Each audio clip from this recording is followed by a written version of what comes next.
be here, that's fine. Yeah, I guess we. Yeah, I guess we have to look at that at the. Okay, I think we're live. Yeah, we're live. Hey, everybody. How's it going? Yeah, I think we're live. And Yeah, okay, I can see the YouTube now. Yeah. for everybody tuning in, we have just duct taped together this stream setup. And I'm on the phone with Andrew and Matthias so that I can hear them because I can't hear the stream as I'm piping Zoom into OBS to stream it up into YouTube. So we may have a couple of fantastic technical issues as we go. Please let me know in the chat if anything goes awry. And I'll be the one checking out the chat and responding to y'all. But by and large, I'll be ducking out of all this and giving Matthias and Andrew the stage here. And I'm even going to hide myself on the Zoom call here so that they can get all the screen real estate. And looking forward to this, so let's get it going. Yeah, also, like, our office alarm just went off. It's not clickable. Your alarm went off? Yeah, our security alarm just went off like 5 seconds ago for some reason, all of a sudden. So it's like all the alarms are flashing here right now. It's always when it's go time. So Andrew is just trying to deal with that right now. But I can. We'll just give him. If we can just give him. Can you hear the siren? No, my audio connection is terrible. I can only barely hear you. Oh, there's a huge siren going on in the background right now. But let's just give him 2 minutes to see if we can figure that out. But yeah, well, thanks for having us, Paul. Thanks for letting us crash the channel, though. If the police shows up in a bit, then it's not something serious. It's just the alarm going off. So. All right, keeping it fresh and interesting. Yeah, why watch any kind of drama show on TV when? Well, that's what it was like when the one person tried to hack me. I was like, hey, content. Yeah. I'm contemplating if I should just close the door and let Andrew deal with the authority. Yeah, the truth comes out. Yeah, exactly. So yeah, but no. So I think we got 24 people here. It's nice. We're having a little difficulty right now because we had a alarm going off in our building, so we're dealing with that. But once Andrew's back. Is it audible on the stream? Because there's no turning it off. Unfortunately, my connection is just terrible to you, so I really can't hear a whole lot of what you're saying. Is it not working, the stream? It is working, the stream, right? Did we agree that the stream is working? Yeah, stream is all good. The only thing that's not working great is the phone connection. I can't hear you terribly well. We're gonna try to ignore the alarm and continue, and then. All right, let us know. Stream, can you hear the alarm? Is that kind of a problem, or are we good to go? All right, stream says just barely. So, all right, little soundtrack for us. Barely an alarm in the background. Okay, we'll start, and like honestly, there might be cops showing up. And then it's no big deal. New off. Stop. Whoever was breaking in succeeded, and yeah, it's a new level of hacking, Paul, like physical hacking on the stream. Cool. So sorry, I need to open the. It's been crazy the last 15 minutes. I need to find the slides, and I'm putting those now. It's possible Paul might not be able to get on. Is that? Oh, I can't share the screen, Paul, because it shows disabled participant screen sharing. Aha! One moment. Now I have to figure out where that config option is. Let's see. That alarm is barely audible. Work with what we got. That's awesome. Hey, Brando. Oh, hi, Frando. Yeah. That's the chat doesn't say when people appear, I guess. Just, yeah. Who's going to be sharing their... Matthias, is it you that's going to be sharing your screen? Initially, and then Andrew's going to do it for the last part. But me initially. So it seems like y'all should have permission to do that, but let me Try double check my clicking- permissions, because if I can't figure out how to give permissions, I'll just make one of you the host. It says host disabled participant screen sharing. Yeah, When I just click it. Sure. Just waiting for some technical stuff to align. If anybody, there's also none of, you always think that the call will fail because the demo would fail, Yeah, you never think that. but then it's just a check mark on Zoom somehow, or a physical alarm, Yeah. or all the things you wouldn't expect. your setup is so good it's criminal. That's why the alarm Yeah, went up. exactly. It even went on at the moment you click Unbelievable. broadcast. Unbelievable. It's pretty hilarious in a way. That's the rule. Has to go It's wrong. pretty hilarious.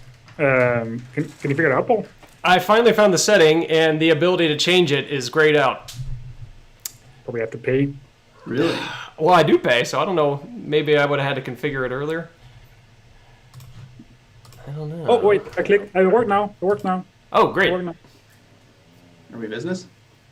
Oh. Allow Zoom to share your screen. I gotta enable this also now on my end. Oh, yeah. One thing. Jesus Christ. Okay. Open system preferences. Sorry, folks. But it's not here.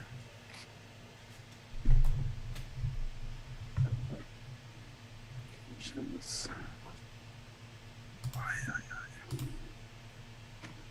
I gotta quit. Can I join the Zoom again? Is that fine? Is that gonna mess anything up? No? I don't think it'll mess anything up. Okay, because I gotta leave and join.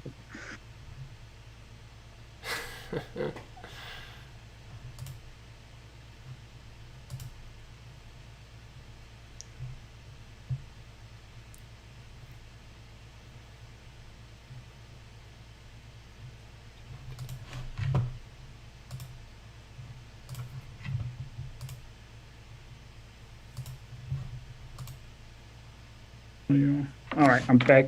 Can you still hear me? It's all Yep. good? Okay, I'll click the button again. Sharing the screen. Hey. Remember how computers used to work, and then like somehow that all got thrown out the window? Have to restart an app to enable a setting? Like what? What the heck? What the heck? Well, it gets better. Give me half a second. I gotta recrop the screen now that everything changed.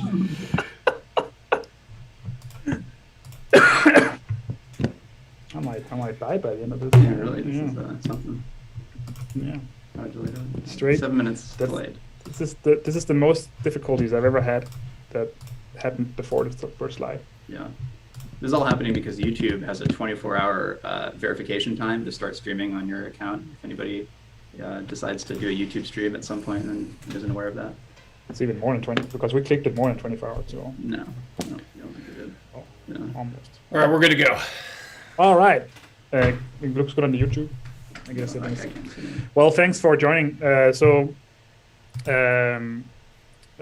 been asked about this many times, and also we've been talking about this many times. But we've been wanting to do a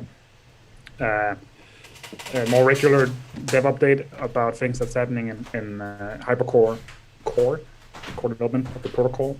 So we're trying to set up this Hypercore dev update meeting bi-weekly as twice a week, i.e. roughly 2 times a month. And it's ish because we only want to do these when we have something to talk about. We don't want to do them as a thing. So and it's for the Discord. So I'm not saying it's for everybody, but it's like meant for people who are involved in the Discord. Yeah, if you don't know me, I'm Matthias. I do the core development, and next to me is I'm Andrew. Andrew. Okay. Yeah, work out here in Copenhagen with Matthias. we're in the same office. You can see the picture sharing us between us here. Mhm. So yeah, thanks for coming. But so generally, we're gonna cover 4 topics today. Actually, 3 topics because the last one is very just a teasing thing because it got a little bit too long and like there's a lot of it. It's gonna be a lot to take in. Just be frank about that. So we're gonna move that to the next one just so it's not just like here's a bunch of stuff throwing at your face. But we'll talk a little bit about just like Hypercore, when I say Hypercore here, I mean Hypercore the module, but also just kind of like the protocol in general, like where is it, where we at. I'm going to talk about Hypercore 10, which is the next major upgrade of Hypercore, which is really cool. And then we'll talk about Multiwriter a lot, because that's basically what we've been thinking about the last year, I think, as an R&D thing. And we're really, really close now to we actually have something that works, but something that will work for everybody else. So that's pretty awesome. So yeah, like I said, we're trying to do a little bit more outreach and transparency. We want to make it easy for people to follow along with what's happening in core. It's not always easy if you're not in the office, or if you're not very active on the Discord. We also want to have just in general a friendly forum if people want to ask questions. Forum as in ask us on the stream. You can always just ask in the Discord. Anytime you can reach us, you can ask us things. We'll have the answer. And in general, we'll try to, every time we do one of these, try to dive into a separate subsystem of the ecosystem, so we can do like a technical deep dive and hopefully get to create some good content while doing it. Yeah, so that's it. So a little bit about our process. I get actually a lot of questions about this in Discord all the time, like how do we work? So I thought I would put a little bit on that. So currently, the core development, like the people thinking about Hypercore 24/7. It's a lot more than this, but like that's working with Hypercore, but like the core people, that's 3 full-time employees. It's me, Andrew, and Chris, who I think is in the stream here also, hiding somewhere. And we just work 24/7 on making the stuff better, and that's all we think about. Basically 24/7. It's really fun. We're actually in the process of growing the team quite a bit. So if you're interested in anything like that with core, you should reach out. We'll have more to say about that in the coming weeks, hopefully. But yeah, stay tuned if you want to work on Hypercore 24/7. Everything we do at the end of the day ends up being open source, permissive open source. That's what we're here for. That's what we like. That's what we use. So if you didn't know that, then now you know. Like, and it's it's mostly JavaScript based what we write, and C based. But yeah, we're in the open source game, and that's why we got started, and that's what we're here for.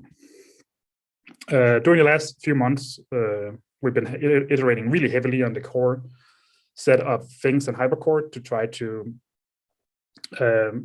make what works even better and make what doesn't work easier to work with, and all while thinking about Multiwriter at the same time. And in general, we've been doing that process where we've been creating a lot of big new abstractions, and most of them didn't work. And our process around this is normally we iterate them really heavily in private repos on GitHub first, because it's like it's chaos and it's undocumented mess, and things come and go away. So we like to do it this way, because then it's much less confusing for other people to know what's like the stable parts and what isn't. And then once these new abstractions are validated here just means that we're not going to throw them away in 2 days or like a week. We move them to the GitHub Hypercore protocol org for ongoing dev, so they're stable and production ready and stuff like that. So that's basically our process, and happy to answer any questions on that on Discord, or if there's time today. Let's see. So yeah, let's get into it, like the state of Hypercore. So where is Hypercore today? So if you don't know, like the current version of Hypercore that is out there and is on NPM is Hypercore 9. It's been stable, I think, roughly for 1 to 2 years now. Stable here as in like nothing big changing things or anything like that.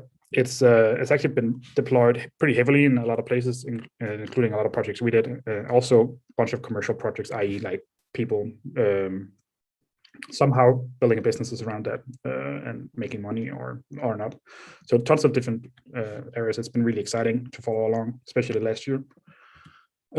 It's super stable, as in like obviously there's tons of rough parts and things we want to improve, but like stable here as in we hit almost no bugs today on it that are like code that's failing or something we've thought about wrong. So that's super exciting. Also, that's also why I think it's been taking off.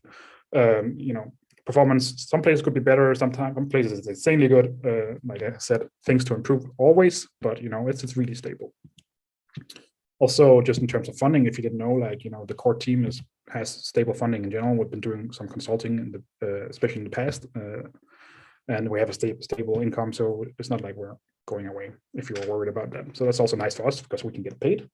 It's like getting paid and work on insanely cool things. The current version is what we'd like to call LTS, long-term support, which means that we're there to maintain it. And in general, it's not going away. I'm going to talk about some major changes in Hypercore 10 in a moment, but like it's super stable, and we want to keep it being stable. So feel free to build on this, and we're building tons of stuff on it also. It's super good. And finally, this is big credit also to ecosystem people. There's a ton of stuff building on this ecosystem out there. There's lots of data structures. We wrote a lot of the data structures ourselves, and also tons of projects and interesting things happening. So it's super exciting, and it's a very exciting time right now in the entire ecosystem. So having said that, some improvements we'd like to see in general is this. Sorry. So this is something people have asked about a lot, and this is an easy one. Obviously, we want to have first-class support for promises and async await in general in the ecosystem without. We're still having ways of using the callbacks for compat. That's obviously super important, and it's getting more and more important. We all really want multi-writer primitives. There's been a bunch of ecosystem experience about this. We also done a bunch of experience in the past. Most of them have been failed, but everybody wants to have multi-writer primitives, and we definitely want them. We're going to talk a lot more about this in a second. This is a feature we hear a lot, and we also really, really want it, and we've been working a lot on it, which is fork recovery. That just means that if in case you accidentally write to your core, Hypercore from two different computers, that you can recover, and also that we have better tools for just managing the keys around them in general. We've been investing a lot in this. Technical specs in general, we'll come back to that in the future. Also about growing the team, we want to be better at writing technical specs down for people who are implementing things in other languages, and that's also been a little bit a big mental focus for us, and hopefully we'll get there. And then finally, we want to be better at as core being having a better test bed for testing things in general, new big changes without just releasing them. So like things like running test nets and things like that. Yeah. So that's basically where we are. So let me talk about Hypercore 10. As you notice, 10 is one larger than 9, so it's probably the next version, which is this. So Hypercore 10, next major version of Hypercore, major just as in like NPM major, aims to basically deliver on a lot of these features. So one, it's a little bit simpler protocol on the wire. It adds one extremely important thing that probably only if you're really familiar with internals, you know what it means. But like it's a simpler wire protocol where at any point in time, only one signature exists that can verify the entire Hypercore, which is extremely important for us because it enables fork recovery, which then I'll get to that, enables some exciting multi-writer capabilities. So we've been working a lot on that. It's been a huge undertaking, but it's much cooler now and simpler, and it's very excited about it. Simple one, promise-based. APIs are support promises, and we made a bunch of backwards compat wrappers, so it can actually run if you need to run it in callback-based things. So that is a whole. We could do a whole meeting about that if we wanted to. It adds a new algorithm built in for doing fast distributed fork recovery.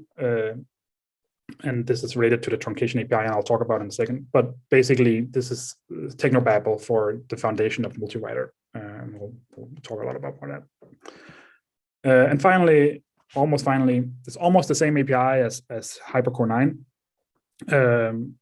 As in, it's actually not that big of an API change, if other than the promises, obviously, in a good way.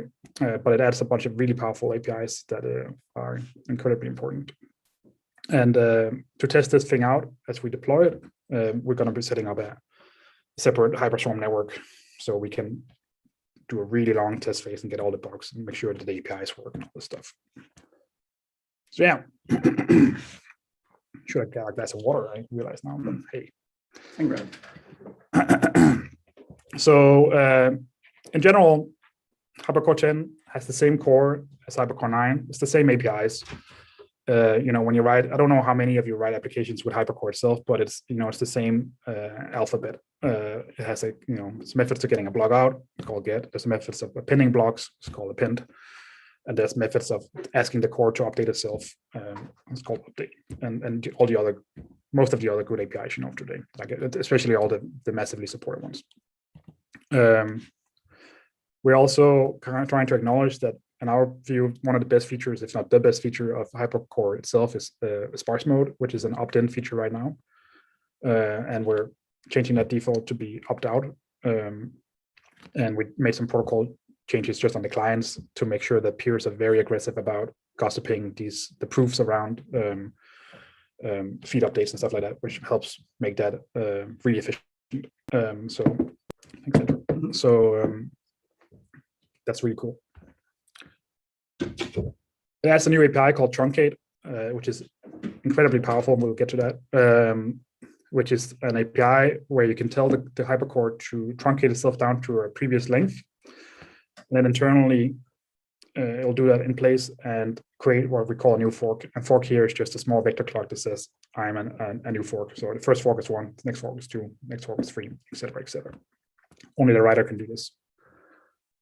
And if you do that, and readers opt into it, they will aggressively try to move to the latest fork, always using this very efficient strategy, where it's very, very cheap to do so. And they can do that by just using a lot of the Merkle information we have to find out the smallest possible change they need to apply to their log to move to the latest fork that the writer has issued. So this is all happening internally. It's actually not stuff you have to worry about. So that's the powerful thing about it. So this is basically the gist of the change, and it looks very small. And it's like I've been implementing this the last 3 or 4 months. So this is like thousands of lines of code in general, in a good way. But basically, as you can see, the top part here, the writer, the person creating the Hypercore can truncate it down to a previous length. And then you can see in the bottom here, a reader can choose to allow forks to happen. And if they do that, they get a truncation event saying, hey, the feed has been truncated and we move to a new fork. That's it. But it's an incredibly powerful feature because it allows you to basically do rebases and all these kind of things. And I guess I've been saying a lot, but we'll get more to that. So just got my window here. So efficient truncation and fork recovery is basically the name of the game in Hypercore 10. They're incredibly powerful primitives that we're adding. And they are powerful just because, you can do some stuff with truncate if you wanted to, but they provide the backbone for Multiwriter, which is a layer on top that is basically dependent on this layer to exist.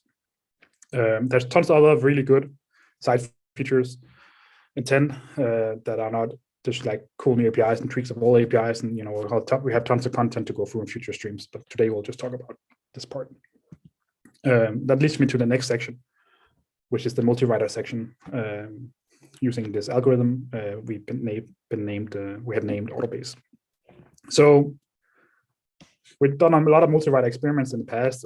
If you've been around for a long time, you maybe remember some of my HybridDB experiments and a lot of learnings there, and a lot of failure and a lot of successes.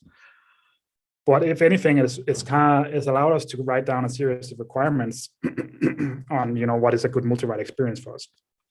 And the first one is really important. The first one is basically it has to be simple. If anything is complicated in terms of Multiwriter, it's not going to work. It's going to be too complex, and the bar here is really low. So that's one of the things I love about Hypercore in general. It's like, it's a distributed system, but it's actually inherently simple. You can argue that, okay, maybe making crazy data structures on top, it's not that simple, but that doesn't matter. Like the primitive itself is insanely simple. And so should the primitive for Multiwriter. It has to be sparse friendly. Sparse friendly here means that if you build, it has to have the same goodiness as the Hypercore layer gives you. Like if you build complicated data structures or apps, they have to be able to give an experience to a reader where they can query these data structures without having to sync all the data, because otherwise that's one of our best features we're using there.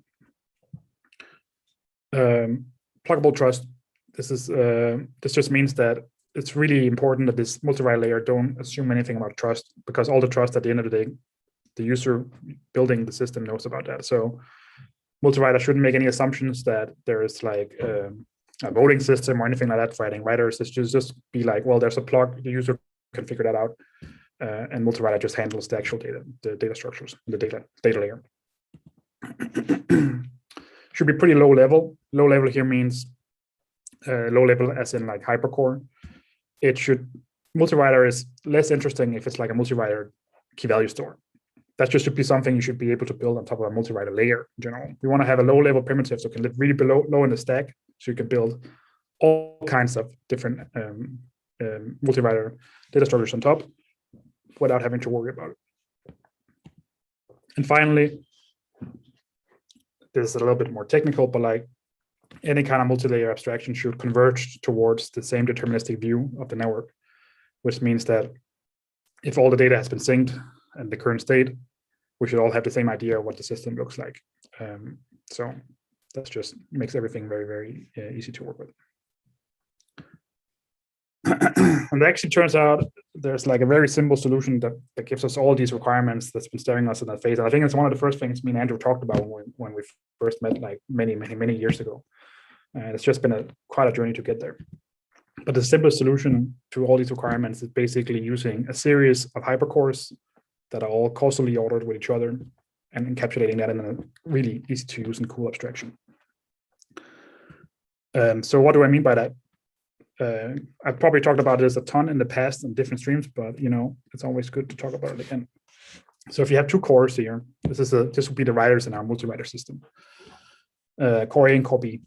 Then imagine a scenario where A is writing some blocks. Here's wrote the first block and appended another block. Then the other writer comes along and appends a block just to its own hypercore. This is all individual hypercores. But whenever you append a block, you make a causal link to the other one by encoding some information. The information here could literally just be the key of A and then the number 2, because that's the block you know about. And you keep building on your log, and you keep building, and maybe A adds another one, and now the A links back to the causal information in B. So if you keep doing that, you can do a simple topological sort of the system where you just make sure that all the arrows are always pointing backwards. It's called a topological sort. And this is really cool because this is basically creating a linearization. And if you just look at this linearization a little bit differently, it kind of looks like a hypercore. So we can basically very easily enumerate all blocks in the linearization and call them sequence numbers. And that's basically what this thing is. It's a causally ordered hypercore. So you can just take this index and you can actually put that into a new hypercore. And if you did that, then a reader could access that hypercore. The trust comes from the writer, so you can verify all the trust. And readers can just query it as they would any other hypercore, but it's a multi-writer one because it's just an ordering of the writers. And read it themselves without having to sync everything. Let's actually do a normal hypercore. So it's really simple. It's really powerful. And obviously, there's a ton of really complex problems behind this. So the first one that comes to mind is this is not guaranteed to be orderable, like strongly orderable, because there can be something called causal forks. So if there is a causal fork, we just have a very simple algorithm. It's the order-based algorithm where we say always rebase the shortest fork on top of the longest fork. And we do this because this actually optimizes for doing the least amount of work in terms of like least amount of rebases if you do a bunch of simulations on this. So what I mean by this, I have a little example. So if you look at this example from before, if I change it a little bit and say, well, assume that A appended here instead of later, and then B appended, but I didn't know that A appended, we're creating a causal fork. So here there's like these sets of 3 nodes, like the white one on the left and 2 yellow ones on the right, or oranges one on the right. They don't order each other. So they're both heads of a graph. So our algorithm then is just saying, well, if that happens, when you linearize shortest one the top, longest one on the bottom. So this gives us the deterministicness of it. It's a valid topological sort, so we can still have all the goodness. You can still run all your own conflict resolution strategies on top by just encoding more causal information yourself. We're just giving you the linearization. We're just optimizing for cacheability. That's all we want. And you can still express all this as a simple hypercore. So this is where, this is like 10 words on a slide that in practice it means a lot. But this is where the truncation API comes in, because this is only possible because we have a truncation API now. Because when you do a rebase where you have to pop something from the top and move something else, that's always translates down to a truncate. So the only way we can build these causally ordered hypercores and distribute them efficiently is using the truncation API. So it's incredibly important. So it also fits the requirements of like writers here are just something the user provides. Like here's a set of writers. If you get tired of a writer, you can always just remove them and do another rebase. You can also freeze them in time at a certain point and not accept any more updates from them. You can also add a writer, and all you have to do is just do another rebase, because the rebase is just a view of the network. So it's incredibly simple and incredibly powerful. And the best thing about it is that these causally ordered hypercores, at the end of the day, they're just hypercores. So everything we build that works with hypercores still just work. And Andrew was going to show some really cool stuff about that. Mm-hmm. So with this abstraction, if you want to write multi-write data structures, you just write normal data structures because they just appear to use a single writer log. Similarly, if you ever work with a blockchain, actually, how that's also just ordered. They just use proof of work. Here we just use 6 set of writers.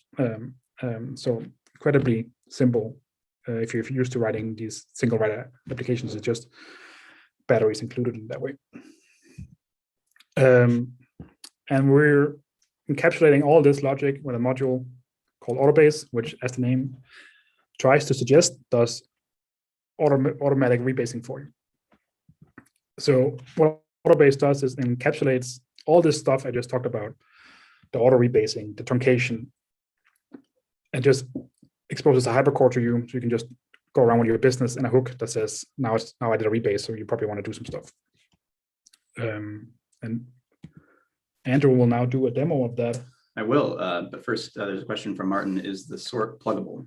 I'll build that. Yeah, one thing. I'm gonna also share my screen. I probably have to stop.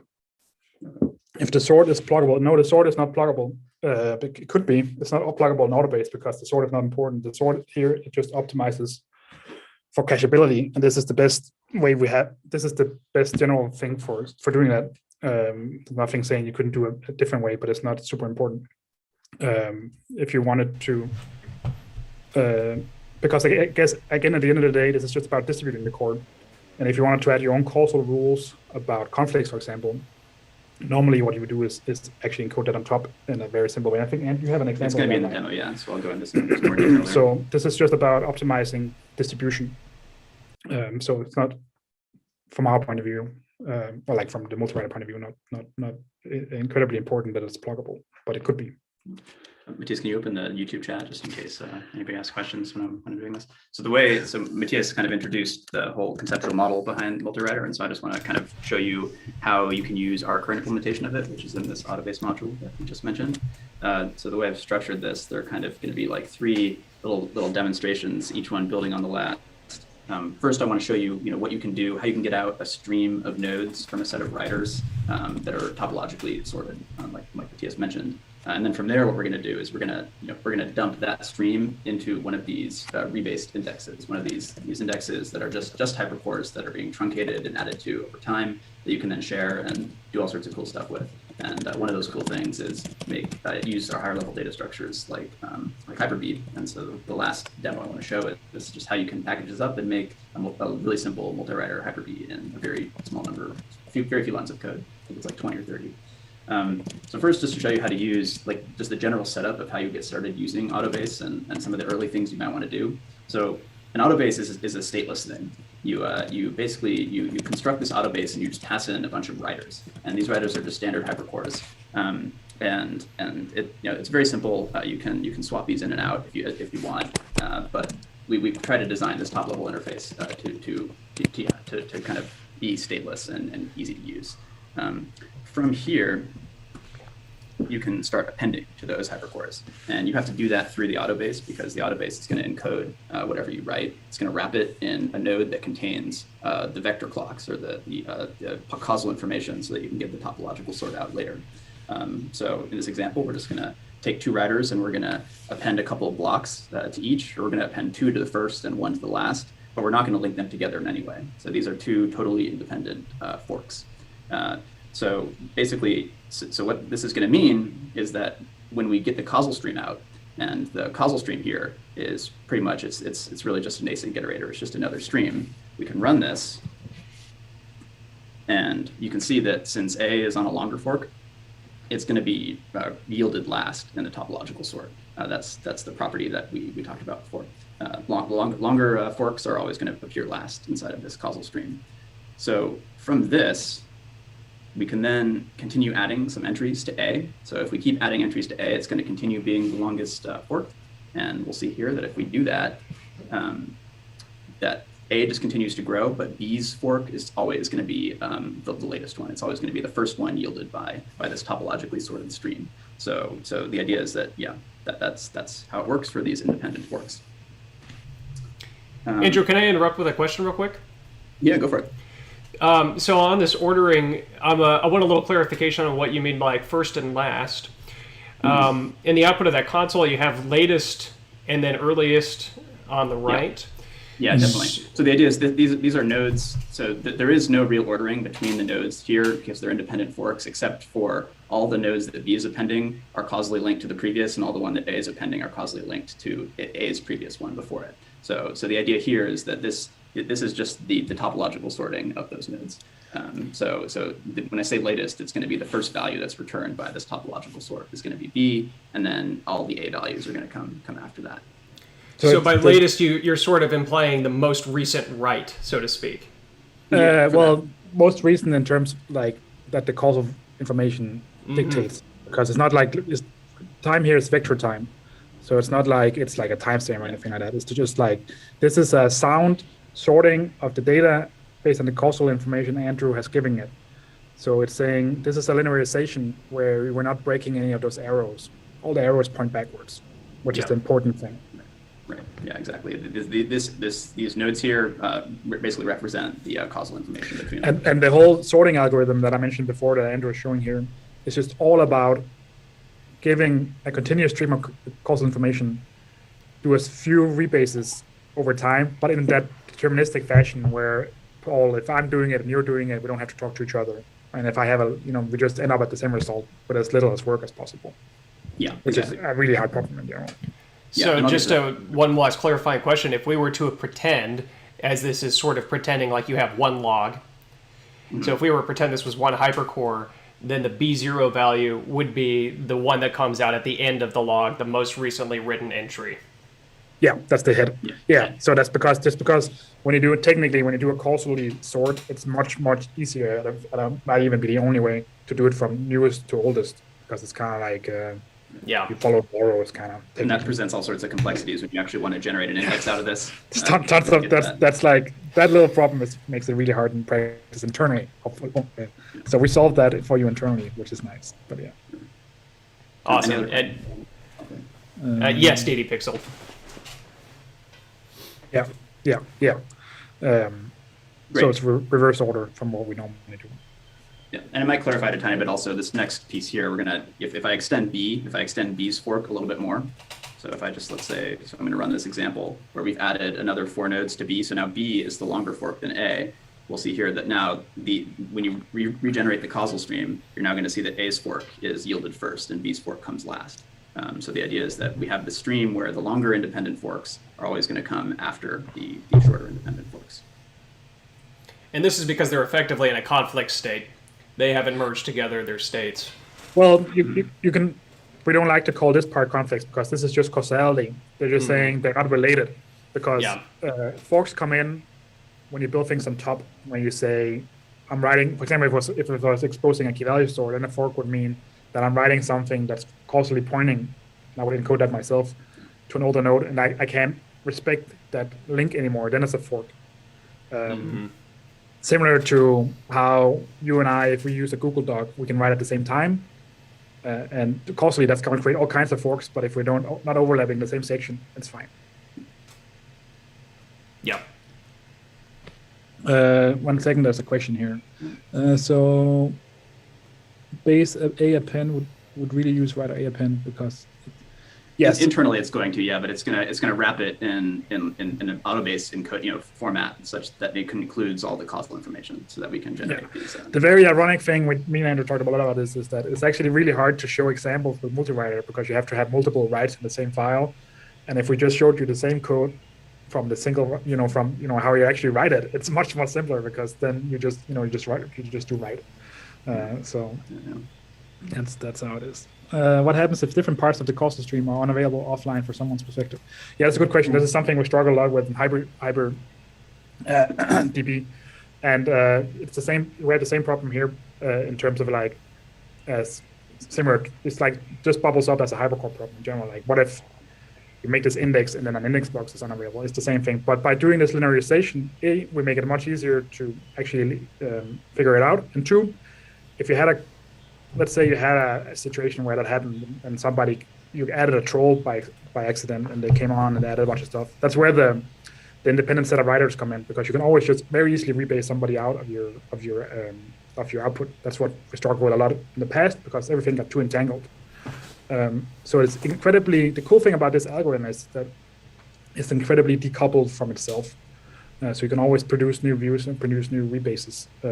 So it's really easy in practice to error recovery as long as if there's some good writers. More? No, that was it. Yeah, cool. And I'll show an example of that also, of cutting a writer out that might be misbehaving. So now what we're going to do, now we have these 2 independent forks. Now we can resolve them. So we can append this one node to B5, and you'll notice here because I'm not passing in this empty array argument here in append is basically saying, this write is not causally related to any other writes. So if I omit that, the default is going to link it to the latest value that this writer knows about that it's seen. So what this is going to do is this will link against both A3 and B4. So when I do this, you'll see that B5 is now going to be at the head of the causal stream, and it's also resolved the forks. But that's because that links the current clock. Yeah, because it implicitly links the current clock. When you don't add an argument, because it's not always what you want. Yeah. Unless you're testing. Yeah, exactly. And just to drive that point home, if you now start appending to A again, so A is it's just going crazy. It's writing on its own fork. It's not, maybe it's disconnected from other people. So A keeps writing another node to its fork. And now A4, you're going to see it's not going to actually extend the previous one. It's now going to be in front of B5. So all these earlier nodes in the causal stream, because B5 was written and links to both of those forks, they're now kind of locked in time. They're not going to reorder anymore. Yeah, that's actually a really cool property what Andrew mentioned there. So as soon as you have a causal merge happening at any point in time, then that causal time is now, the ordering for that is now, because of the properties of the sorting, is now locked forever. So you're never going to do any work with that now.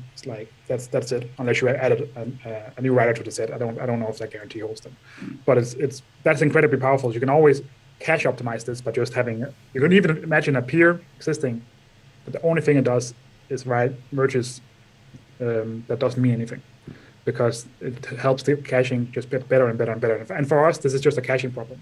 It's all about just caching, doing the least amount of work to do updates. The rest is up to you as the ecosystem to figure out what to build on top. I'll show you how to do that in the next that's really easy. It's not too hard. It's super easy, right? And just to show that basically now if B now creates a new fork, so let's say B adds a couple more that are now totally independent from from any writes in A. The same thing is now happening at the head here. So you can see at the head of this you have A4, then B7, then B6. So now the exact same fork reordering that you saw earlier is happening again, but now all the old ones are locked in time. So yeah, that's that. And then also to show just what happens. What happens if we want to just create another autobase that doesn't have B? I guess in this example, it'd probably be better to cut out A, because A is the one that's not linking to anybody else. So maybe maybe you want to remove them. But say you wanted to cut out B, we could just create another autobase with writer A and just generate another causal stream from that one. And if you do that, you'll see here that it's just going to contain A's writes. So it's really, really easy to create these causal streams from different sets of writers, and yeah, that makes it easy to work with this. So So this is kind of an overview of how just the causal stream feature works inside of Autobase. But where things get really interesting is where you start persisting these causal streams in indexes. Yeah, so actually in practice, you don't really use these causal streams that much other than like for specific use cases, because we actually handle all this for you. It's just a primitive expose. But sorry, you were showing. No. Yeah, so now just to jump back, kind of the setup for, so I'm going to show off how you actually build these indexes from the causal streams. And the setup here is pretty much the same as the setup in the previous one. We're going to create two autobases, for two writers, and then we're going to just create a couple of independent forks. And in this scenario, B is the longer fork. So B is going to be at the back of this stream. But then what we're going to do is we're going to create this rebased index. So what this is basically a Hypercore view over the causal stream. So it's the algorithm I just showed before. But just encapsulating that entire algorithm using the causal streams as a hypercore itself, and doing all the magic of making sure that's always up to date, making sure that's rebasing all the time, as efficiently as possible with the truncation stuff and all that stuff I mentioned. That's all encapsulated there. And then the result, which is really cool, is just giving you a hypercore. It's like, here it is, here's the result. And because it has the Hypercore API, the semantics for the update method are actually pretty interesting because they map onto this really well. When you call update on one of these indexes, it's going to pull in the causal stream and turn that into an index and do whatever it needs to do that. But that's all done within this update method here. So you can see when we run that, you can see here we printed out the causal stream on top, and then what's contained in the index now after the update happened and the index was generated, and also how much work it had to do in order to do that. Excuse me. That was a question here if the example will be on GitHub. Yeah, it will be when we're done writing the docs for Autobase, because this is just, we have to dock up Autobase. And then we've been working really hard on getting it done, but it's and it also might be good to turn this into a workshop or something. Yeah, I don't see that, but it is already on GitHub. It's just in a private repo. But anyway, you can see here, because it's a totally fresh index, it has to add all the nodes in the causal stream. So here you can see it added 4 nodes and it removed 2 nodes. So that makes sense. And then if you append to A, because A is at the front of the causal stream because it's the shorter fork, you can see if you append to A, it only has to add 1 node. It doesn't really have to do very much work. It just takes the next node in the causal stream, sees that it belongs at the front of the index, and puts it into the front of the index. And again, it's actually, we like to print these stats because that's what we use when we optimize this, but it's not important because at the end of the day, what it's giving you is just a hypercore. You don't have to worry about it. It's nice to know sometimes what's happening. Yeah, exactly.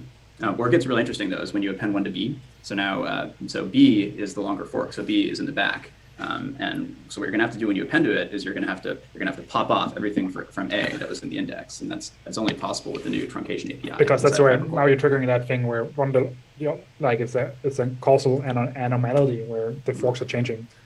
In practice, when you write most applications, you tend to lock the time very often. So it's like we like to call this like a vibrating tip of your causal thing. Like normally the older your causal info is, the more locked in time it will be, and then it's only the very top of your thing that's vibrating. Because it only takes one of those causal writes from some writer that has a full view of the network to lock everything in history. So it never reorganizes again. Locking in history here means that it creates a consistent linearization that's cacheable, which is all we care about. Cool. Yeah. So here you can see in this example, it added B to the index and the causal stream still match because they should always match. They should be mirrored. But you can see here that it had to do a lot of work to do that. It had to pop everything in A off, and then it had to insert 3 nodes. So insert A0, A1, and B3. Cool. But there's another cool thing you could do with these indexes. The index you can map. And this is where some really powerful things start to happen. There's a question if you have time. Yeah. Melanie asks, what happens if you do without A, given that some of these nodes were pointing back to A? What happens if you do? So kind of like the previous example where we cut out writer B and one of the indexes has references to writer B. Yeah, in that scenario, there'd have to be an invalidation. You have to use a new index for that one, but Autobase can detect that. If you ask, if maybe Melanie, you can ask the question a different way, maybe we're misunderstanding. So just to show what mapping does. So now you can see here, if we can add this apply function inside of the rebaser when we create the rebased index.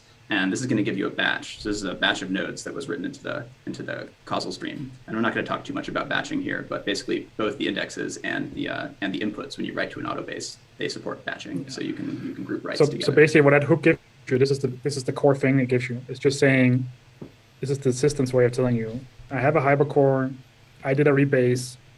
This is the changes from the rebase that I'm going to put on top. So I did a truncation. This is the new changes, and it's giving you this hook, so you can do something with it, because this is actually what you want to apply to your data structure. So this is your work loop. Yeah. So that makes this index effectively a pluggable index. Yeah, it's insane. Yeah, this is the core, and this is where, if you have something, and Andrew will show this in the same, because this is the mind blowing part. If you have something that works with a Hypercore, if you wrote something that works with a Hypercore, like Paul Citizen, for example, your database there, if that already works, it's going to work with this, because it's just about applying the batch here to yourself. So it's a little mind bendy, because you're both a reader and a writer, and Andrew, I think we'll talk about this a little bit. You gotta get your brain to press that point, because it's really hard, because you're always rebasing. Both, if you're the reader, you're rebasing if there's a causal thing, and the writer is also rebasing, because they want to produce cacheable indexes that other people can just read from, so they don't have to do all that work themselves. So everybody's rebasing, but they're rebasing in practice very little, unless you can attack it. If you have bad writers, like you can attack Hypercores in other ways. If you have bad writers, by making very long forks. So that's up to the users to figure pluggable trust in that way. Similar to, it's up to the user to when you load a Hypercore, you trust that the writer is following some protocol, and then obviously we have checks for that. And we can also have hooks for that here. Right. Cool. And then one other cool aspect of that is, if you have this scenario where you have an autobase and you have lots of people indexing it, what's cool about the system is that readers don't actually have to index themselves. If a reader trusts a remote index, because they're all Hypercores, the reader can actually just read from that index and query it themselves. So in this next example, what we can do is you can create this remote, like a fake remote reader, using the index we created up above. And show that this remote reader can read it, and it doesn't have to do any work to generate a valid index of the system. And the way this differs from before is this remote reader is going to create their autobase with the set of writers that we had previously, but it's going to create a rebased index and point to this previous index. And what this is going to do is it's going to short circuit all the work that the indexing algorithm has to do, and it's just going to read from that. It's going to be awesome. Yeah.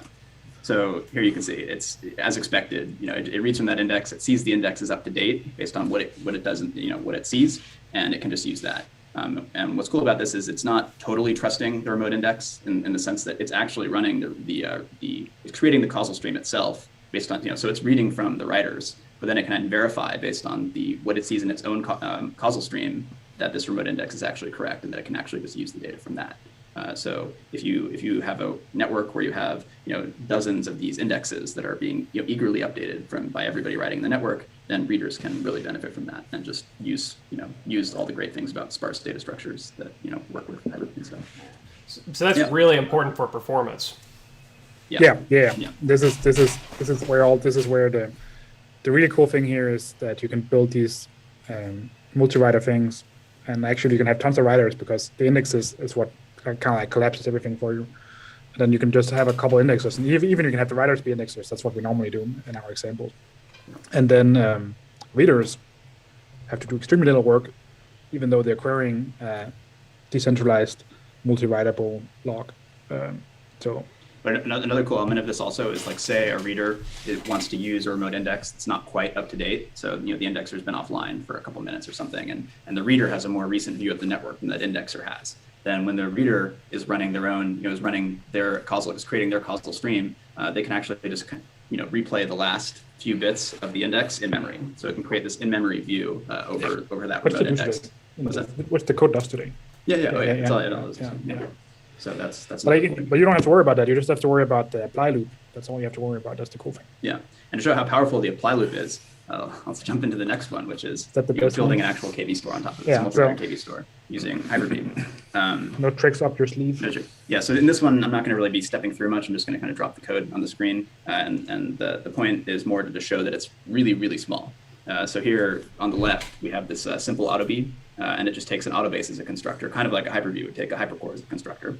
And what it does, it generates a rebased index internally. And this is, Matthias mentioned this kind of weird circularity. This is kind of where that it's like it gets mind bendy. Yeah. So if you stare at this a little bit, you'll kind of see what's going on. But it's actually pretty simple. So the idea, you generate this index, which really looks just like a Hypercore, but in reality, it's this rebased version of this big multi-writer system. And you can just pass it into Hyper-V, just like it's a Hypercore. So you can see over here on this line down here. But there's no tricks here. It's not like there's any changes being made to the Hyper-V thing here. And if you don't know Hyper-V, this is our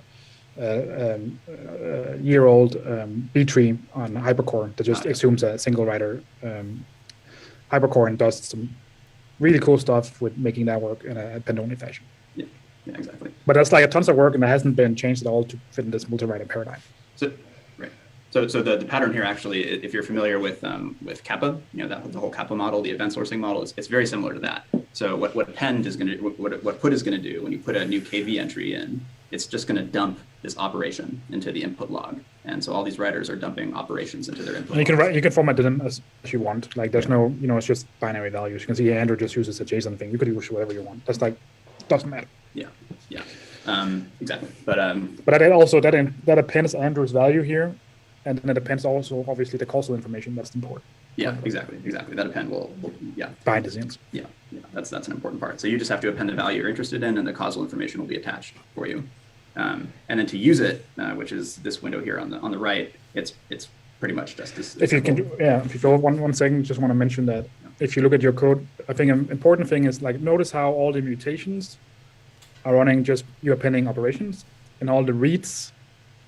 And if Andrew exposed the read stream method also, it's just asking the single writer data structure to return it because it doesn't know it's being rebased like crazy in the background. So that's why it's also like similar to Kappa, but it's kind of like Kappa on steroids in the way of like you're taking a really powerful idea from there with the event sourcing, and then you're applying it to this auto rebasing, infinitely cacheable scenario that makes it really fast in practice to do the sparse reads. Yeah. One other point to mention is this, this is a multi-writer data structure. It doesn't do any kind of, advanced conflict resolution or anything like that. So if you have two forks and you merge the changes in, last one wins. It's last one wins, exactly. But you could do that. And Andrew, you think you have an example for it later on, right? Not here. No. Oh, okay. Anyways, so it's up to you in the apply function to apply the changes to data structure. That's the mind-bending thing because you're readable, but you're writable. And what we meant before was if you actually wanted to do causal stuff there, like conflict stuff, like, here it's just saying, whatever is rebased last wins. So it's basically saying it's the ordering we're doing that wins. But you can do whatever you want. So when you actually did the append, you can write down there, well, this is a append and it's overriding this other write that I did before. And then in the apply function, you can just say, is that condition still true? And if it's not, then you can put it in a conflict map or whatever. So you can do free game, and you can do whatever you want. Yeah, exactly. It kind of reduces. You only have to write that one apply method and figure out how you deal. All the information you need to handle conflicts is right there, and you can do simple stuff or advanced stuff, but it's all good. And so to close out this demo, you can run it, and you can see here we have two writers with two different auto Bs, and you can imagine these being on different machines if you want. And then you can see here that when writer when BA does a get for a key that was inserted by the other writer, they're both there. They're both in the resulting index. And so this is, I think it's pretty cool how small it is to actually implement a multi-writer version of Hyper-V on top of this. The APIs are all iterating. We're iterating on those pretty heavily, but I think these ones seem to be pretty straightforward to use. I would hope.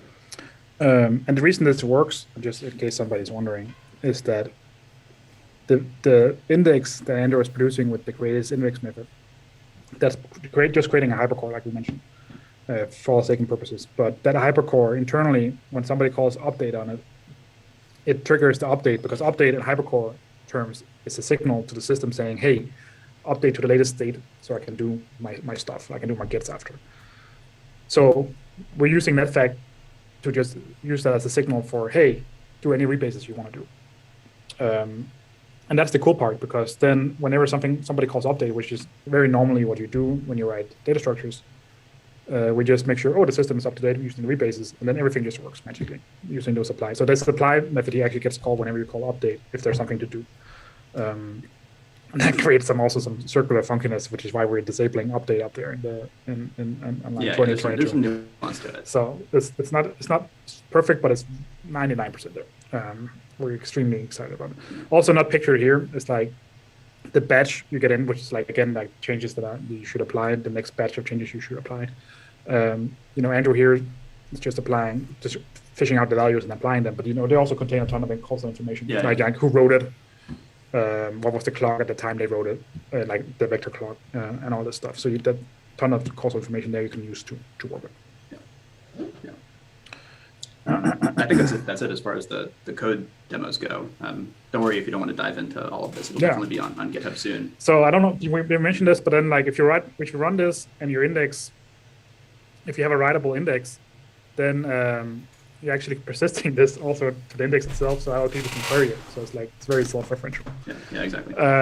Question: what is extension false doing in the Hyper-B options? That's just because we haven't implemented that yet. Yeah. So that's because there's an API in Hypercore, so sending extension messages that we just haven't gotten around to implement on this indexing one. But once we do that, that'll go away, I think. Right? Yeah. There are a handful of opaque options here that that hopefully will. But that's like just don't worry about that. It's just to get the demo working, but this should in practice should work.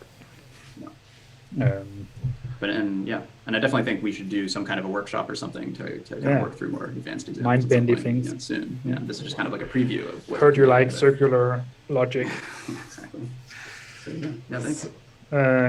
Cool. Yeah. So I'm sure people have questions about that once you think about it. So this is a really new development.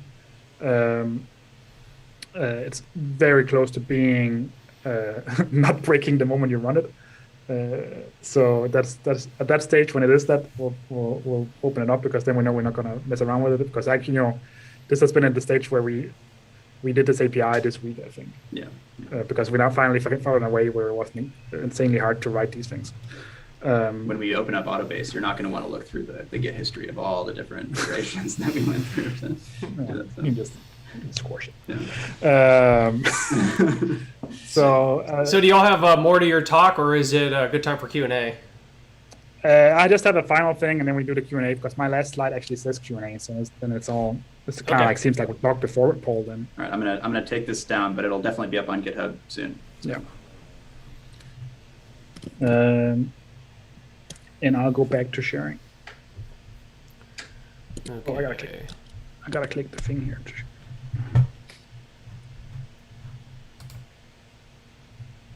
And I gotta click here, and I gotta click. This thing is always annoying. So this was on the agenda today. Also, so if you've been following the chat, and if you're in a Hyperswarm upgrade, we're also doing a big Hyperswarm upgrade that's actually triggered by debugging, and then paper, and then 100x upgrade in terms of like connectivity. So that's a whole topic for itself. I'll just quickly mention that the DHT itself is getting an update also that massively, and now I say massively, I mean like literally 100x improves connectivity through some insanely crazy statistics and tricks and stuff. And if you're not familiar with it, currently we do a lot of hole punching. Hole punching is just a term for connecting peers at home. If you're behind the firewall and the other person is behind the firewall and you want to connect, you can do a thing called hole punching, where you punch through to each other. The current version assumes that both those peers are behind what is called port predictable nets, where you can kind of predict what the net is doing. Net is your router at home. And we've done a lot in the past. That collect a lot of stats, not on the network because we can't do that, but like just for people opting in, that showed that actually most people have these kind of hole punching flimsy nets. But the problem being, obviously, there's 10% of people that don't have it, and also that it's not a uniform distribution. You can have massive regions that have bad nets because they have a bad ISP. It's not bad in terms of badness, but just that they don't do port prediction well. And that creates a big downside for us in the current network, where for hole punching to work, you have to have both peers behind a predictable net, which sucks. And the next upgrade actually fixes this with a new technique that means that only one of the sides have to be behind a protocol net, which if you are as bad as probability as I am, it basically means instead of it being 10% chance that you don't work, it's like squared, because now it's both sides, so it's much less. So it's much better. And we're about to deploy the testnet for that. And if you want to help, and help can mean anything here. It's literally mean I have an annoying network I want to try to test on. We had a lot of people help out with annoying networks. That's been really nice. Join the Hyperswarm channel on Discord. I think there's a team thing also you can join, right? On there. We'll figure that out. Yeah. And also, if you want to help test these T nodes, join the channel. And I think that's like very close days away. And originally the plan was to do a big deep dive on that, but then we did all the circular logic deep dive, and we're like, we don't want to melt brains, including our own. So we're postponing this one, the explanation of this, to the next one, so we can do a big deep dive on actually what all the goodness there, because it's incredibly cool and powerful primitives that also you can use by themselves if you wanted to. And see, Paul, I had a Q&A slide, so there you go. There we go. Thanks, everyone. So let me update the stream here. We lost the video. Also, if you just joined in, we're setting up our own. We are very lucky to have Paul be our host today, and we're setting up our own YouTube stream for this in general. If you're not crashing polls every time, but you're always welcome. Yeah, that's being set up, and we'll probably do the next one there. But yeah. Can you talk about where this changes something in Hypercore storage and API B protocol? It seems it's all on top of part. Yeah, so Fernando, that's correct. Like it's so it's yes and no. It changes everything and it changes nothing. So in terms of like the actual changes, most of the storage is the same. The Merkle trees are I think almost the same, or if not completely the same. And the signature, because it's only using a single signature, it just means it's not a file that has a lot of signatures. It's just a file that has one signature. But those parts are relatively unchanged. If not, I think they could be close to. But let's see. API, yes, it's the same, except for adding the promises and the truncation APIs, and there might be some other APIs we dropped that are, technically public but not really public. So that's a test phase for that. So the line going on again. And what? Sorry, that's the last thing here was and that's a new protocol. Yeah. So the wire protocol actually has some pretty significant changes at the moment, because that little change actually impacts that. But that's whether or not that's gonna be if we have to do that when we actually move it over to mainnet, we need to see. We haven't looked at that at all yet in terms of like analyzing that. We've just been aiming at getting it to work in a non-terrible way. Somebody was asking if the Hyperswarm update improves mobile connectivity. It massively improves mobile connectivity, like as in, I said 100x before, an infinite x on mobile, because mobile phones, depending on the country, it's kind of funny because in Scandinavia, for some reason, the phones are actually very poor predictable. But then I noticed in Germany, they're not at all, like 100% not. And in Scandinavia, they're 100% are. And again, if on the current DHT you're behind a non-predictable one, it doesn't work unless you connect to a server. The new one, it does if the other person is not. And even then, we can do some tricks with some relays, because it's the cost all of a sudden it's very, very low because the probability is all aligned. So yes, it massively improves connectivity for mobile devices. And I shouldn't talk about this too much, but like we also plan obviously on getting a mobile version working at some point. That's not on Monday, but it's very, very big on our next agenda. So Freddie asks, is there a way for a Hypercore to announce a new core being added to a set of multi-writer source cores? Or is that something that you do in your data structure on top or out of band, something like that? Yeah, so that's a really good question. So like on the Hypercore itself does not have it, but we built abstractions to help with this. We didn't go through this today because they're still being iterated and they're not perfect. But yes, it's like Andrew has been working on this manifest generation for it, where you can basically say this is the system that has these writers and stuff like that, and that you can he has made a little extension module for that I can exchange those and verify them, and really cool. So yeah. I forgot the question now, but I think I answered it. So do you have to do something like leveraging an API? Is there a baked-in API to say, hey, I've added in a core? It's like, there's baked-in primitives for exchanging that, but it's not baked in, because adding a core is, you're throwing that out right now, but it's a really hard problem, really hard question, because what does that mean that you as another writer decided to have one? Does that mean that you had a vote? But there's going to be, what I'm trying to say is there's going to be tons of different ways of doing it, and we're gonna build a lot of them. But there's primitives through some of the stuff Andrew built that hasn't presented for efficiently exchanging that information. But the autobase itself is really agnostic to that. Trust is not part of that. It assumes you pass in a set of hypercores that you trust to be part of this group, and that's that. Yeah. These are all separate layers. Yeah. All right, here's another good question, because I think you'll have a good answer now. What was that earlier about key management? Are we going to have the tools to export private keys again? Yeah. So key management, we could have done all this entire talk and just flip the angle with the same primitives on key management, because the fork recovery and all that stuff actually enables key recovery. It's not key recovery, key management easier if you had a backup, for example. Not that you should.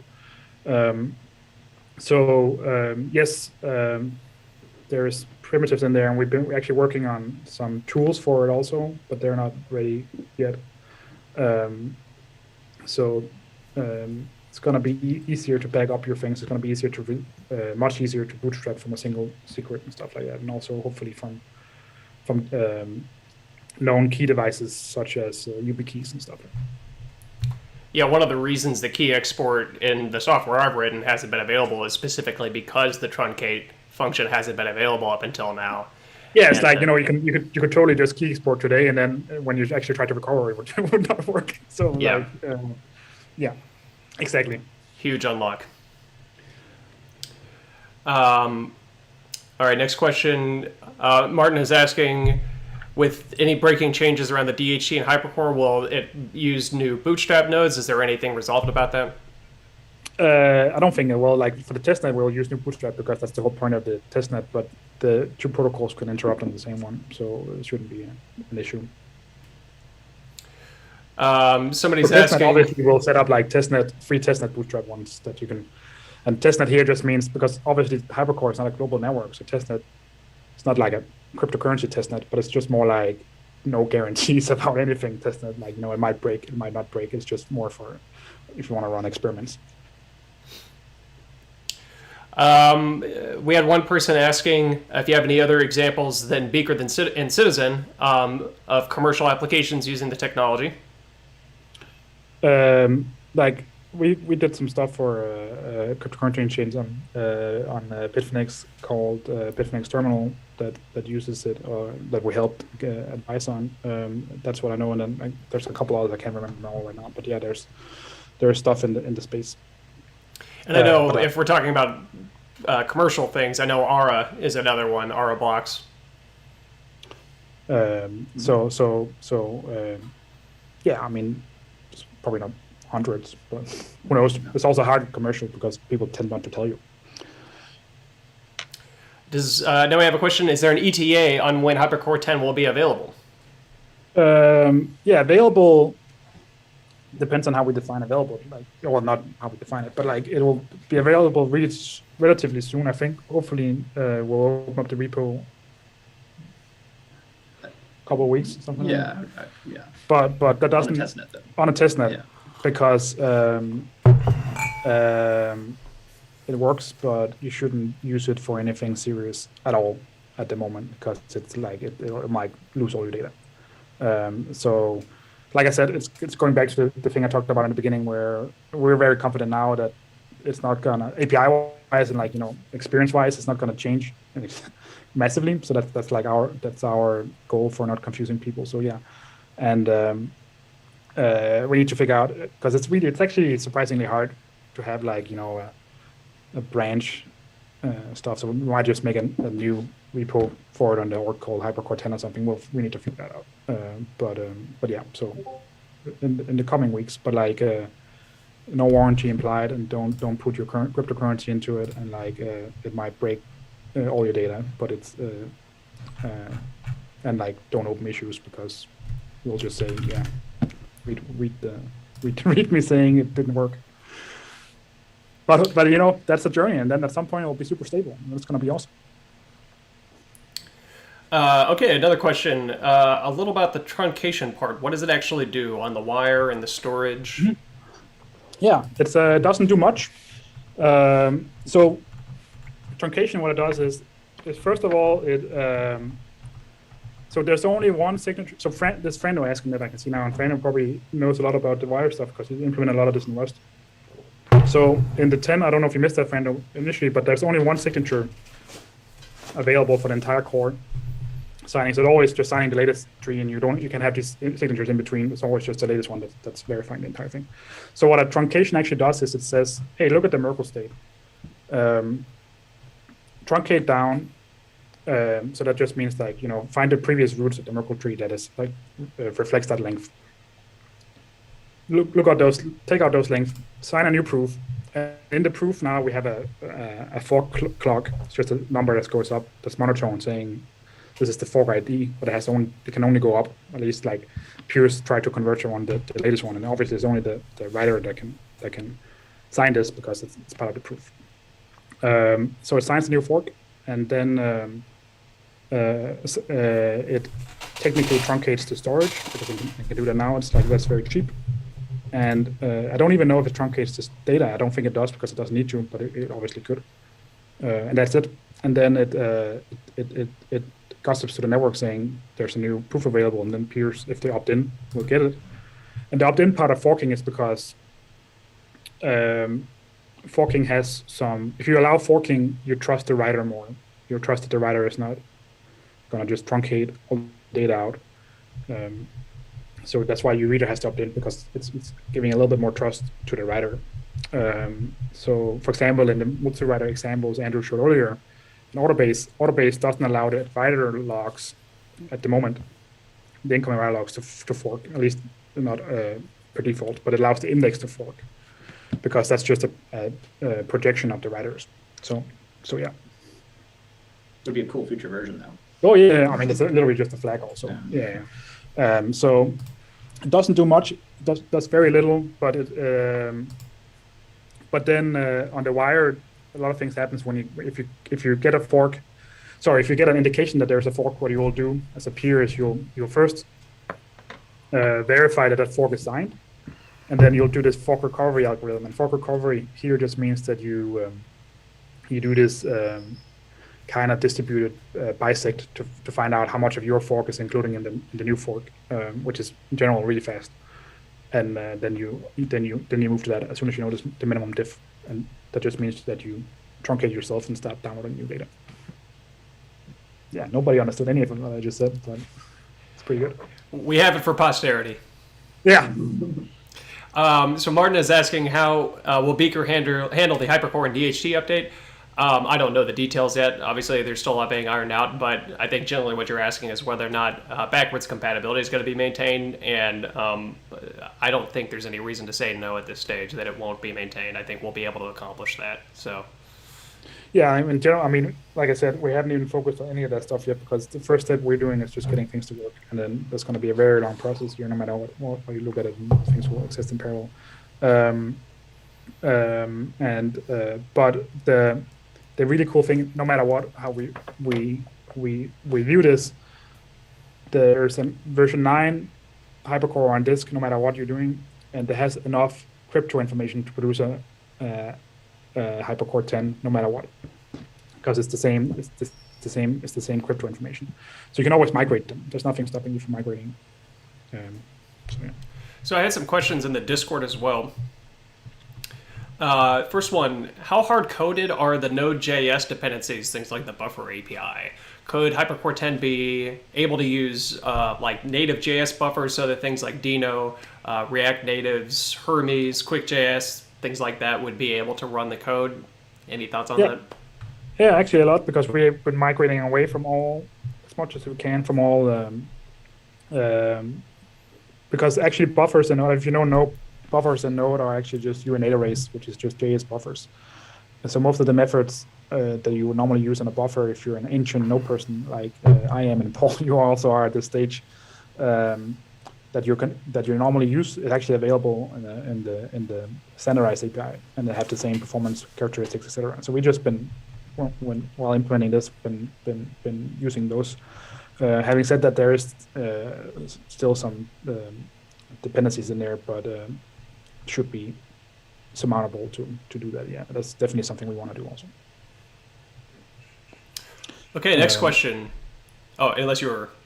No, I was just gonna say, just top of my head, I think the hardest thing if you want to do that is that, obviously we have a really big dependency on Libsodium to deliver all our crypto, and you've got to get that working in the other environments in a way that's not sucky. Okay, next question. Does fork recovery include a separate private key for cold storage by the user or for later recovery? Fork recovery, so fork recovery here, maybe we should clarify exactly what I mean. Fork recovery here just means that you can migrate as fast as possible to the latest fork issued by the writer. There's actually nothing stopping us from using the same algorithm in case, Paul wanted to fork my Hypercore. You can technically use the exact same algorithm, because it doesn't matter what the key is. So no, it doesn't need a separate key. It's all the same. You're just migrating to the latest version of the writer's fork. So the scenario here is always, this is built for the auto-based algorithm, but for key management, you can imagine if your key was generated from a long passphrase you had in your head, and you went to another computer because you lost your old computer, you can if you just make sure to bump your fork ID to a newer number, it could literally just be the date. Then everybody will recover. Okay, we had another question. What are our thoughts about browser support? How should we think about Hypercore 10 in relation to mainstream browsers and peer-to-peer browsers like Beaker? Well, it's the same browser support as we have today, if that's what you're asking. Like, it should all run in the browser, but obviously networking is really, really, really tough in the browser still, unfortunately. So there's not really much we can do about it at this stage, that point, other than use some WebRTC stuff and stuff like that. But it's incredibly slow still for large scale things. So, but the primitives, yeah, should definitely run. We still have, it's the same, the same hard problems are still solved, I think, unless we accidentally added a new one. But the Libsodium are backed by Wasm in the browser, and that's the hard thing. So don't come yell at me if that's not true, but it's not something we actively been trying to do. And speaking from what I know, I haven't seen anything coming from the browser vendors to suggest they're any more likely to start to change the scenario that we're up against. It's because it's the political dynamic of browsers. They don't want these things to exist. I can get a little bit political right now, but if you don't want to have a fun political experience, try to record low latency video in the browser, and you find out that it's impossible. And you find out it's impossible because all the browser vendors want to do their own video streaming services, and it's literally just a Boolean somewhere. So call your congressman and yell at them. Well, and a lot of the inter-browser politics occurring right now between Apple and Google, they're in the trenches just trying to get alignment on things like PWAs. So, and Google has their own sort of, so Google can't even get Apple to move along with iOS Safari on a number of things that are, they have the weight of their interest behind it. But then on top of that... I'm not even kidding, because me and Andrew tried to do a beta demo. There's a literal 1 second delay hard-coded into video recording, unless you use WebRTC. And if you use WebRTC, you can only use the Google platforms in practice. Yeah. So which is nobody can explain other than, I guess, because they all have their own video services. Shouldn't be too easy. Yeah, and you would think that maybe Mozilla would be a little more interested in what we're doing in this space, but so far that's not been the case either. So not a lot of movement on that front, unfortunately. But Beaker will probably update to this tech once it lands. So there's that. Nice. Yeah. One more question that I can see. How does it handle bad faith forks? Forks that say they are lower or have the wrong number? Well, there's no, what bad faith here means, just to clarify, it just means that the writer who you're trusting anyway, because that's how you're verifying your Merkle tree, issued a fork that was had a lower clock, and then it's just going to get ignored by the network because it's lower. So the bad thing a bad faith writer can do is issue the same fork number on two different Merkle forks. That's going to create the same situation today where the network detects it, because you get two proofs that have the same number but are non-reconcilable, and that's actually much easier because there's only one signature. And then you should destroy the hypercore because the writer is doing something. It's basically an attack. It's an attack indicator. Like, you should never do that. Today that happens if you ever try to fork. Right. So like right now, there's no proper way to fork. There's just the wrong way to fork. You're adding a right way to fork, and once that's done, if you fork in that situation, it's still the wrong way to fork, and it'll get handled the way that it gets handled now. Yeah, which is just like an error. Basically, you're saying, this is bad. Like, stop replicating. Yeah. And if that's where the multi-writer system is interesting, because then, like, let's assume that happened. Then you just do a rebase without that writer, and you recover.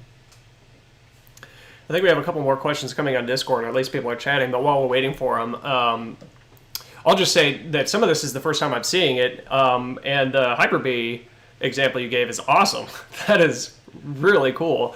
To the point that as I'm looking at it, I'm like, nah, come on, like, they got something wrong in there, because that can't be that can't be right. So it's pretty cool. It only took, what, Andrew, like 8 months? Yeah. 8 months to write that 20 lines of code? It's been a process. Then I'm sure. Well, it's a good thing I know y'all, because I know that you're, that you're for real. And we've been through tons of iterations and tons of sleepless nights and tons of arguments and like frustrations and trying to get the right data structure. Because again, going back to one of the requirements, like simplicity first. If it's not that simple, we don't want to do it because, and let's say, maybe in 2 months people will laugh at me for saying this because then they found out it wasn't easy at all. But that's the whole point. Like, we wanted it to be that simple. So the pattern really works so far. And there's actually nothing like secret sauce there that we're hiding. I think, at least. And that's the cool thing about it. It's not like we added some magic thing to Hyper-B or anything like that. Super cool. The only thing that can mess you up is like the circular update right now, which we're might want to work with changing, but it's not that big of a deal. Autobase is also extremely cool. I love that you have the automatic linearization. I think that's really clever and useful and convenient. So I think that's really neat. And on the truncation front, the key recovery is not the only thing that's blocked by not having it. Something that I realized at one point while I was working on Citizen is I need to be running backups of the server. And recovering from a backup right now has the same problem because unless I'm doing a streaming backup, basically, where I don't consider anything in the database committed until it's gone to my replica, I would have the possibility of restoring from a snapshot, losing appends, which would then fork all the data sets. So the truncation is actually really important for more than just Multiwriter. It's actually something that's really key for even doing backup recoveries from something that's single writer. I mean, I think it's also, if you read any blog posts that are critical, like that like the project, but then here's the things that you should work on. They mention exactly that. Like, it's not about recovery; it's about production systems in that way, and I completely agree. I think we all agree. So that's a big part of it also. Strong agree. I was thinking about something, but I can't remember right now. Just that it's actually incredibly easy to write really powerful causal, actual things to handle the conflicts in a way you want to do, and we should do a stream on that in the future. But can build really powerful things with it. Yeah, I mean, to that point, somebody asked in the Discord with the forks and appends and Multiwriter, could you merge specific parts of a big hypercore, like 2 big Hyper-Bs, and have it where like one writer is under one prefix and another writer is under another prefix, things like Yeah, that. yeah. It has all You that can do whatever you want. It has all that info in there. So it's just like you do that in your, in your apply hook. And we'll cover that in a future one. But it's like, that's not like, oh my God, that opens up a series of massive complexity. No, the only complexity from that is actually, doing the causal thing from that. Like you need to figure out, is this something I should prefix or not? Like, is this a fork? And that's not that hard. So you can start doing some pretty nice fine-grained permission controls over the key space. Super, yeah. And you're just codifying the rules in the apply hook.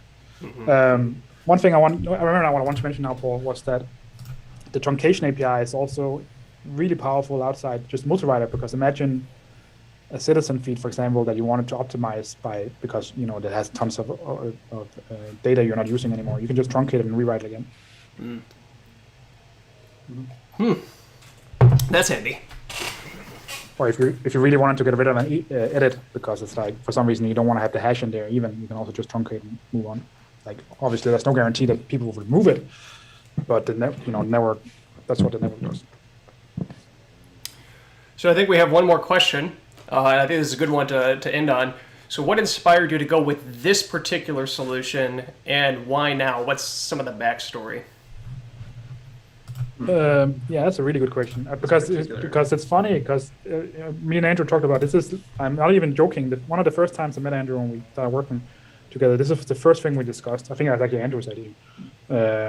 Like how really simple Multiwriter is just index views of writers, and we all both agreed that's really cool. And then we realized the amount of work we would have to do to core to get to that point, and it was massively insurmountable, because it's like, again, it's just a little method you add, but it has, it spreads everywhere.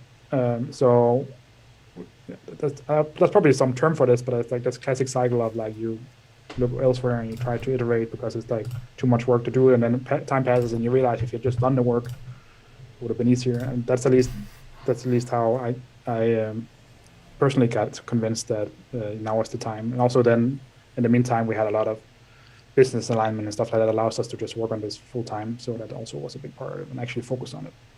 And I also Andrew being here. And I mentioned it in my demo, but shout out to Kappa as well.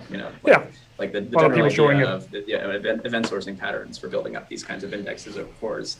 It's really powerful. We just if we can totally make those sparsely syncable and like looking at those patterns, we're really excited about them. We just want to make them work sparsely. So that's like where all the work comes in. So completely agree. Like other people pioneered a lot of that stuff for us in a way where we could see, because of the core knowledge we have about the protocol, what we can add to actually make that 10x better for users. Yeah, from my perspective, the kind of history and narrative of this was that you had the initial DAT release, which basically got into a working state. And then with the Hypercore protocol release, it was a lot of optimizations, a lot of cleanup, especially around hyperdrive, making that scale a lot better. And then also Hyper-B came along, which I have gradually become a huge fan of. And then once we got the website up, all the documentation done, everything like that, that's when y'all seemed to stop for a second and go like, wait a minute, and dive straight into everything that we've seen here. So it's been pretty clear from my perspective watching how y'all have kind of iteratively worked through the pieces and prioritized that work. Yeah, and like obviously we write we have our own process around it. I mentioned also that is like probably less transparent than other people, but that's just because we deep dive a lot and we iterate a lot. So, but like anybody who's interested, feel free to jump in the Discord. We're always there on European time, not in the weekend, to answer all kinds of questions. And like I'm personally just insanely excited about getting this out. And then obviously realistically it's going to be probably 6 months until this is like put something in it state that we won't have PTSD every time you do it. And that obviously at that point, that's insanely exciting also. When I thought of another answer to Nina's question, I think Hyper-B is definitely the thing that like really triggered this new, because as soon as with Hypertry is not an ordered index. You can't get sorted range queries with Hypertry. So once Hyper-B came along and made that possible, we started talking a lot about indexing and like what are the right indexing patterns for indexing hypercores. And I think that kind of cascaded into this as well. So I just saw Frando's question here. I thought I would just answer it because Frando has worked a lot. He's asking if we plan on writing these changes up so people working on implementations can work with it. Obviously, yes, big yes. That was part of one of my earlier slides. Like we're not writing anything up until we're not breaking that, or we have the resources to have somebody help with that, which we, like I said, we're growing the team, so hopefully that will happen soon. But yes, big yes on that. Awesome. I guess we're waiting just to see if any final questions come in. So in the meantime, coffee or tea? Coffee or tea? coffee. Are you kidding? Yeah, in general, yeah. No question. We moved to a new office recently, and we have free, what's it called? French press? Yeah, it's a French press. Yeah, it's French press coffee, but free in terms of like it's like this robot thing that does it, and we've been so caffeinated recently that it's been hard to sleep. It really does. So. That's the danger with the free coffee. Yeah. So. Okay, we got a question about, like, are y'all going to keep things scattered up into projects? This is really sort of a pointed piece of feedback is what this is. Could you possibly stick everything into a single repo using something like a Lerna mono repo to kind of, like, gather together? Things will not go into a mono repo ever because I'm a fanatical asshole around that. Maybe Andrew has a different opinion, No, so he has to push me out first. But I mean, if you've been following the project, everything Supercore is on the org Hypercore. What's Hypercore protocol? Yeah. It's a little bit long, but that's what we get. If somebody knows who has Hypercore on GitHub, convince him to give it. Hypercore protocol? Somebody has that? Somebody has Hypercore. Oh, yeah, Hypercore, the org. Yeah. On GitHub. We try to keep the website giving the mono repo kind of information too. Like we try to make that that resource. So yeah, it's like it's not a. Yeah, I completely agree. Like we're all full for, and that's Paul. You know, big kudos to you and also Andrew for taking the lead on that. We're all for massively centralizing communication, help. Resources, just not code. Other than centralizing that the repos are in an org. But we're all about I think that's APIs. Yeah, that's it. Sorry. I was gonna put us into a wrap up, unless y'all wanted to hit anything else. It's been a long day for us. I think we're pretty done. So it's about time. All right. Well, thank y'all for presenting this. This is awesome. We're going to try to do this more regularly. That's maybe one thing. We want to do this bi-weekly, to reiterate. So, and there will be a new channel on YouTube created for this in the future. It won't be happening off of my stream in the future, probably. Until we figure out that we don't have the technology capabilities to stream, and we need your help to do the. Yeah, y'all can go through this next time. Thanks to Paul again for doing that. The setup is incredible. I'm on a phone call with Andrew. They can hear me through Zoom, but y'all can't hear me through that. So I've got my mic going through OBS. It's incredible. And you're running that auto record the output as input thing also, right? I'm not recording output. It's just streaming. But we'll be able to get the archive off of YouTube. Oh, but I'm saying you're running that virtual audio driver that captures us. Right, to capture so like I've got a virtual driver transmitting Zoom into OBS. It's wild. Well, we're basically mining Bitcoin here, but Well, I'm feeling richer already. Yeah. All right. Well, thanks everybody for joining us. Thank you all. And thanks, Paul, for moderating. It was very helpful. Yeah. You bet. All right, catch everybody online. Have a great Thursday, Friday, and into your weekend. Yeah, you too. All right, bye everybody.